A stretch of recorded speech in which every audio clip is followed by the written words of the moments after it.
Ceres stood tall, introducing himself as a man of unwavering integrity. Not long ago, he had awakened a strange system, one that forced anyone he locked onto to have their deepest lust brought to the surface. At first, he despised this power and wanted nothing to do with it. But this battle before him had changed his mind. On the battlefield, Princess Gyag, the wife of the Demon King, struck down a warrior with ease. Nearby, Bella, a D-rank warrior, turned to Ceres with urgency.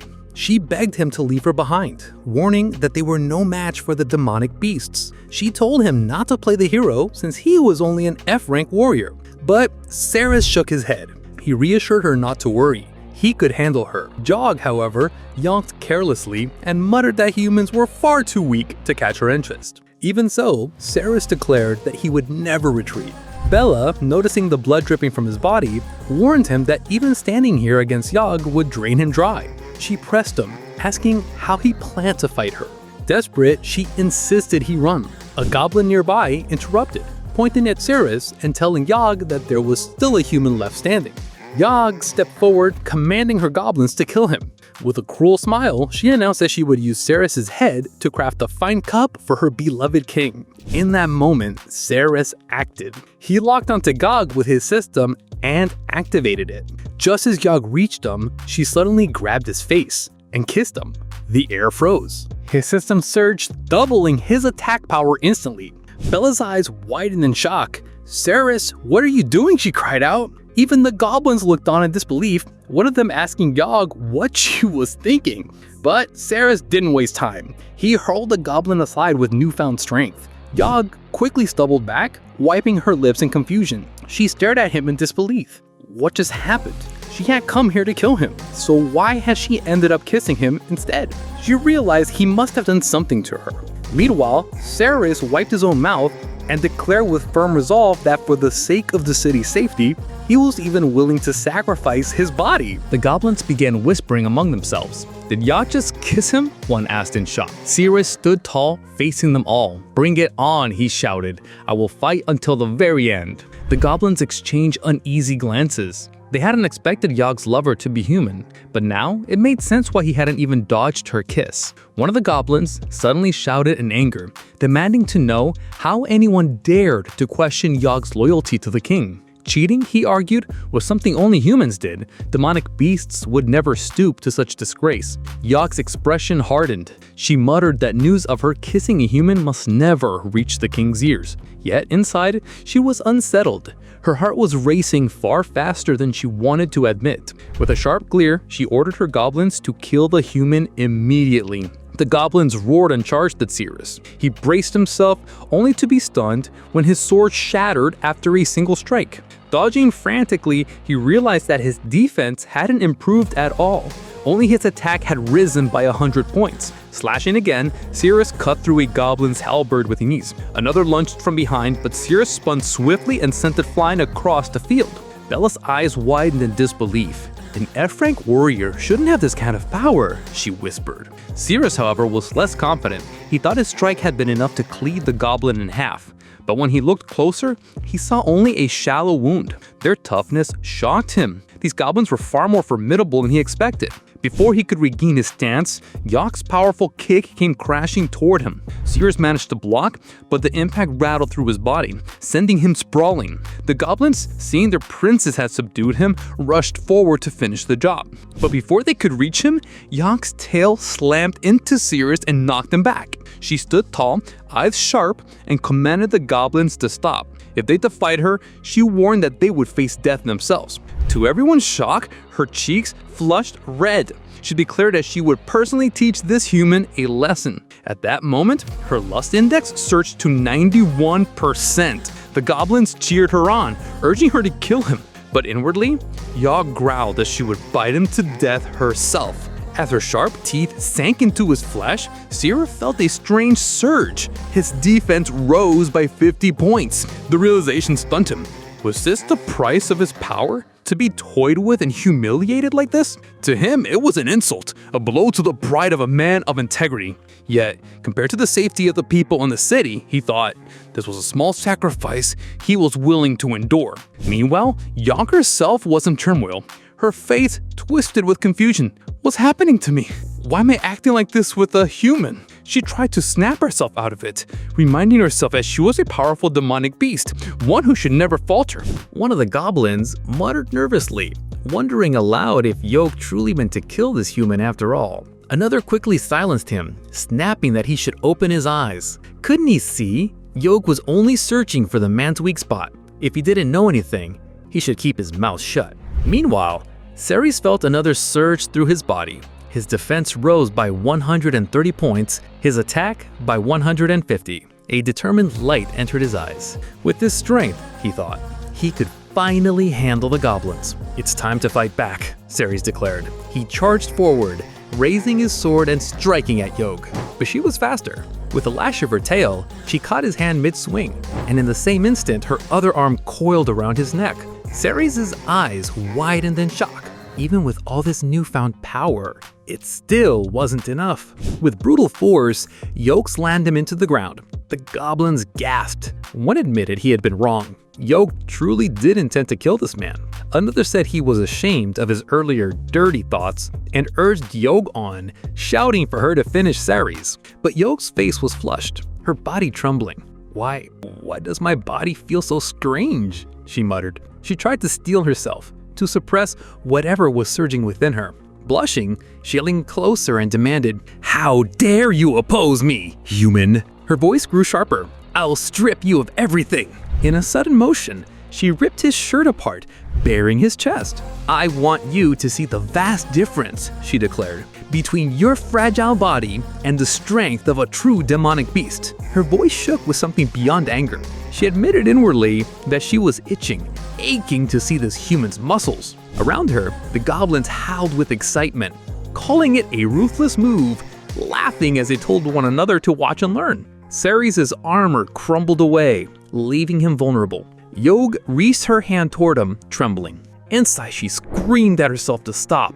"Hold it back! You have to hold it back! You can't get any closer!"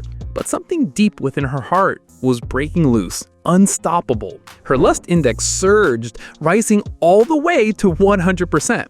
Ceres, staring up at her with grim resolve, understood then that he couldn't possibly win against these demonic beasts. The gap in strength was overwhelming. For the sake of the city's safety, there was only one choice left to him. He could sacrifice himself for the greater good. In a sudden, desperate move, Ceres wrapped his arms around Yolk. "I need to increase my stats," he muttered to himself. Moments later, his power surged once again, his stats rising far beyond before. But before he could process the change, a heavy presence filled the battlefield. The Demon King himself had appeared. Bartley stood before them, his voice low, his eyes filled with suspicion. "Yolk, what are you doing?" At the same time, Ceres' system chimed within him, informing him that the Demon King had suffered a severe mental blow. As a result, all of Ceres' bonus values had doubled. Rage twisted Bartley's face. "I'll kill you for this," he roared. Yolk panicked, raising her hands. "Wait, please let me explain." But Ceres raised his sword, glancing at the king. Is my current level enough? He wondered. Before he could test it, Bartley charged. In the blink of an eye, the Demon King crossed the distance, slamming Ceres into a wall with bone-crushing force. "Ceres!" Bella cried out. "Are you alright?" Blood dripped from his lips, but he forced himself to stand. "I can still hold on," he muttered. His eyes locked on Bartley. That speed, he closed the gap in an instant, and his attack power, it's unreal. Bartley, however, had eyes only for Yolk. "Didn't you promise me," he said, his voice trembling, "that you'd never cheat on me again? Do you even remember what you said last time? Why are you doing this again?" Yolk's face flushed with anger. "You ask why, you're the very reason I'm doing this." She stepped closer, her voice shaking. "Why did you come so late? What were you doing just now?" The goblins froze, whispering in confusion. Even Bartley himself looked lost. Yog's voice rose. "It's because you came too late. Because of you, I almost walked the wrong path again. And now you dare to question me, to threaten me? You're the one at fault here." Bartley faltered, stammering under her words. Cyrus watched the scene half dazed. "So, what kept you?" he muttered, turning his face aside. Bartley scrambled to recover, his voice suddenly desperate. "Please don't be angry. I'm sorry. I saw many humans fleeing. I went to deal with them first, but I swear it won't happen again." Among the goblins, one whispered in awe, "He really is in love with her, to take all that and still apologize." Another shook his head. "Bartley's heart is bigger than mine. I think I'll just stay single." Meanwhile, Sereth clenched his jaw. "This demonic beast is way out of my league. I should slip away quietly while their attention is elsewhere." But just as he considered it, Bartley reached out, trying to comfort Yog. Bella and Ceres began to retreat. He looked at her, concern in his eyes. "Should I carry you? Can you even walk?" Bella shook her head firmly. "I can walk myself. My legs are a little broken, but it's not a big deal." Behind them, Yog's voice trembled as she turned to Bartley. "Why were you so late? Do you have any idea? That human was shamelessly trying to seduce me. I was this close to having my love for you tarnished." His face hardened. "It's alright. That human will take all the blame. I'll kill him right now. Tell me, Yog, will you stop me?" "Of course not," she replied quickly. Her eyes softened. "You are my one true love. Even in death, we'll return to nothingness together. How could I possibly develop feelings for any other man?" Her words soothed him for a heartbeat. But then, Bartley's fury turned elsewhere. He spun toward the goblins, bellowing, "Why are you letting those two humans walk away?" The goblins exchanged uneasy glances. One finally admitted, "Princess Yog ordered us to stay out of it." "Brainless fools!" Bartley roared. In a blur, he rushed forward. Ceres froze as the Demon King stopped right before him, towering like a wall of hatred. Bartley's voice thundered, "How dare you seduce my love!" He swung his weapon, slamming Ceres across the ground. Ceres coughed, pain racking his body. "I think some of my ribs are broken. I can't defend against his attacks at all. He's too fast. I can't even follow his movements." His fist clenched. "In this state, I'm no match for Bartley." The Demon King charged again, fury blazing in his eyes. "I'll tear you apart. This is the punishment for seducing my wife." Ceres tightened his grip on his sword. "There's no other way," he whispered. "I can only level up." With desperation, he activated the system once more. Bartley's blade came down, ready to split him in two. But before it could land, Yog's hand cracked against Bartley's cheek. She shouted, "Don't hurt him!" Stunned, Bartley froze. What? What did you just say?" Ceres didn't waste a second. He scrambled to his feet and bolted. Bartley's chest twisted. He realized in horror that Yog truly did care for this human. The thought pierced him, dealing another severe mental blow. Ceres' system flared again, leveling him up further. He glanced back, eyes filled with both fear and determination. "Do I finally stand the chance against this demon?" he wondered. "Even if it's just one more level?" He shook his head. Forget it. Better to keep a safe distance for now. And so he kept. Yog's cheeks burned red as she cried out, "I'm dying to get my hands on that human's body." Bartley grabbed her wrist, eyes wide with disbelief. "What are you saying? Didn't you just swear that I was the one true love of your life?" But Yog yanked her hand free of his grasp. With wild urgency, she dashed after Ceres. "I don't want to suppress my desire anymore," she shouted. "I'll let it all out." She caught Ceres in her arms, pulling him into a suffocating embrace. His body reacted at once. His vitality, concentration, attack, perception, and agility all skyrocketed. Bartley's heart shattered. "It should have been me, not him." Clutching his chest, he admitted bitterly, "This is my fault. I never meant to give this human an opening, but now that it's happened, I'll kill him. Only then will you return to normal." "Buzz off," Yog snarled, her eyes flashing. "Leave us alone." The words struck Bartley like a blade. His knees buckled, and he collapsed to the ground, dropping into despair as he fell to level 5. From behind, Bella rushed forward, sword in hand. "Shameless beast," he screamed at Yog. "Let go of Ceres." But Ceres shouted, "No, don't come near us." It was too late. Yog's tail whipped out, coiling tightly around Bella. With a brutal swing, she slammed Bella against the wall, pinning her there. still pressing herself against Ceres. Yog's eyes clouded with confusion. Oh, how did I become like this? She wondered. It feels like I've lost myself, and yet there's a strange joy deep inside me. Bartley's grief boiled into rage. It's a lie! All of it! He roared. His eyes burned as he rushed forward, blade raised high. I won't accept it. I'll kill you both. The sword arced downward, then stopped just short of Yog's face. His hands shook violently as tears welled in his eyes. His voice cracked with pain. Even now, I still love you. The weapon slipped from his grasp, clattering onto the ground. Inside Ceres' mind, the system chimed coldly. Demon King Bartley has completely collapsed. Self-destruction imminent. The goblins panicked, scattering in every direction. Yog's voice trampled. Bartley, what are you doing? At that moment, Rizz's system flared again. He had reached level 10 and unlocked a new skill. Power coursed through him. With a flash, Ceres raised his sword and unleashed the technique. His body blurred into a phantom, vanishing from sight and reappearing behind Bartley. With a single slash, he severed the Demon King's head. The system echoed in his mind. New skill acquired. Instant slash. Ability: transform into a phantom and appear within 16 feet of a target, followed by an instantaneous strike. Bartley's body crumbled, the explosion of his self-destruction halting as his form hit the ground. Sirius lowered his gaze. If I keep leveling up, I might gain even more skills. Yak stared at Bartley's fallen body. Last time he was so much cooler, and I thought he'd be calmer this time, but in the end, he collapsed again. He really is weak-hearted. Bartley's corpse suddenly twitched. Yog gasped in shock as Bartley's corpse grabbed hold of her, and in her panic, she loosened her tail. Bartley's voice shook with madness. Yog, you should keep your word and come to hell with me. I'm nothing but an insecure fool, but I can't stand to see you with anyone else. The system revealed Bartley's body was on the verge of self-destruction. In an instant, Sirius's blade flashed. He struck cleanly, slicing through both of Bartley's arms. The broken king howled, releasing Yog, and screamed her name again and again. Then his body convulsed and exploded. Sirius, Yog, and Bella were hurled into the air. Yog's body shimmered and began to dematerialize. They came crashing down together. Sirius groaned, blinking in alarm. Did we fall to the bottom of the dungeon? He felt something light on his stomach. Looking down, he found a small lizard perched there. Beast Yog had reverted to her original form, Jade Lizard. Her stats were pitiful now. The tiny lizard squeaked, then scurried into his pocket to hide. Nearby, Bella stirred, slowly forcing herself to her feet. At that moment, the system chimed again. Demon King Bartley defeated.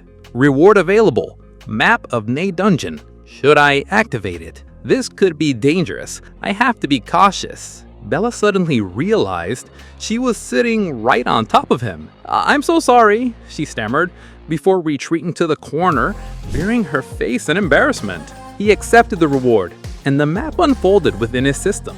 Resource and even hidden room was revealed in precise detail. This is excellent, he whispered.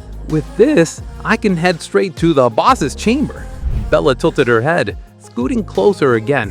What are you muttering about? Can you see something? He extended a hand to her. Come on, we should get out of here. Sirius suddenly clutched his chest as his heart thumped violently. He collapsed to the ground, spitting out a mouthful of blood. Sirius, what's wrong? Why are you in pain all of a sudden?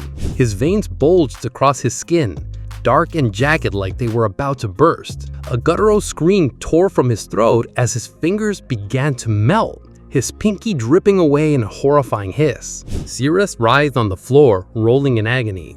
Then, as if the pain weren't enough, several purple slashes suddenly carved themselves across his back. Without hesitation, Bella pulled him into her arms. You can't rub against the ground like this. There's too much blood already. She held him tight, his skin searing hot like fire had consumed him. The hissing in his fingers stopped after a few moments. His screams quieted to ragged breaths. I'm fine, Sirius whispered weakly. The pink stopped. I'll be alright. What happened to you? Why would your body melt like that? I'm poisoned. Half a year ago, his city had been attacked by demonic beasts. In the chaos, he had witnessed a battle between a warrior from the guild and several beasts over a mysterious box. When one of the creatures hacked it open, a shockwave had blasted Sirius off his feet, throwing him into the ruins. From the shattered box, purple liquid seeped out, and soon after, it began to rain blood. Pinned beneath the rubble, above him, he had seen the warrior caught in the bloody downpour. The man's screams echoed as his body began to melt. He hadn't been directly struck by the blood, shielded by debris. When I woke up in the hospital, the doctor told me I had a year left to live at most. Then came the memory that changed everything. A glowing screen had appeared before him, revealing a cryptic message. The blood of the immortal demon can detoxify you. Now, standing before Bella, Sirius exhaled and steadied himself. That's why I'm here. The answer to my poison. It lies in this dungeon. He pushed himself up with effort, his body still trembling. There's a room ahead with clothes and weapons. We should head there first. Meanwhile, deep in another part of the dungeon, a different group advanced. Their formation shattered in an instant when a sharp beam shot through the air, piercing their tank skull cleanly. The man crumpled to the ground without a sound. The squad froze. Claude! Don't move! The others exchanged panicked looks, the corpse of their tank bleeding at their feet. Even Claude, even he was killed instantly. What now? We don't even have fodder left to send out front. If Claude couldn't withstand it, what chance do the rest of us have? I don't want to go back now. We worked too hard to get here. Their A-rank captain, Hills. Lowest rank, step forward. You know the drill. The group immediately shoved the trembling D-rank member, Maxwell, out in front. Walk. Find the safe path. Captain, please! Don't make me repeat myself. You know the consequences of disobedience. One of the members raised his hand. Wait! I've crafted an arrow that can ricochet, bounce back and forth. It should at least trigger one trap first. Max will have a better chance. Before he could finish, Hill snatched the arrow and snapped it clean in two. That's why scientists in the old days were killed off. Trash like you just slows everyone down. Maxwell, get moving! Which one next? His feet refused to move. Hill's voice cracked like a whip. What are you standing there for? Move! Don't waste our time! Maxwell's knees buckled as he forced himself onto the next tile. Again, nothing happened. Relief washed over his pale face. See? Keep going, Hills ordered. No, I'm going to die if I keep this up. I can't. He spun on his heel and bolted back toward the group, screaming, I don't want to die. I want to go home. Before anyone could stop him, a blade-like spike shot out from beneath the floor. It pierced clean through his... What the hell? It came from below this time. His eyes darted around wildly. That means every attack will come from the same direction. Up, down, who knows where next? There's no way to dodge it. It just appears out of nowhere. Unfazed, Hills turned to the group. Next lowest rank, step forward. But before anyone could move, the heavy stone door behind them creaked open. Everyone turned as Sirius stepped through. Sirius blinked at the group. The squad members looked at each other, then whispered urgently to their captain. Captain, that's Sirius and Bella from the bait team. Hills just jaw clenched. Bait team? They should have all been wiped out. Did this bastard just obey my orders and run away? Sirius, why the hell are you still alive? Sirius stared at him blankly. Because I didn't die? And his memory flashed back to one day before the expedition. Sirius, he had barked in the mess hall, his face twisted in fury. How do you know the color of my wife's underclothes? I was honing my instincts for the expedition. It helps me sense the colors of every scene around me. Don't feed me that crap. If you're involved with Shirley in any way, I'll kill you here and now. I won't tolerate this insult to my integrity. I'll prove myself right here and now. With a sharp glance, he abruptly called out the exact colors of the underclothes several of the squad members were wearing. One of them leaned toward Hills and whispered darkly, Captain, he really is dangerous. You were right. We should kill him. Another shook his head. Not here. If we kill him in the city, his body will be discovered and it'll bring trouble. Then what do you suggest? Assign him to the bait team. Out here, he's as good as that.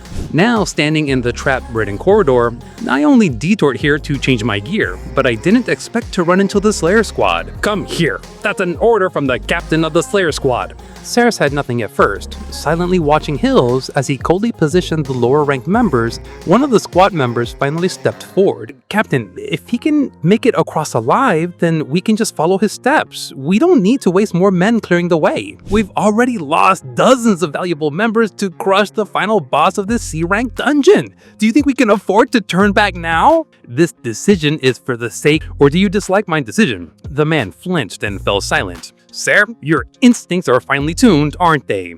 Then now's the time to use them for the team's benefit, and you know what happens to those who disobey an order. Sir clenched his fists and in his mind activated the dungeon map. The glowing pathways lit up in front of him, showing the traps and safe tiles with perfect clarity. Fine, he said calmly.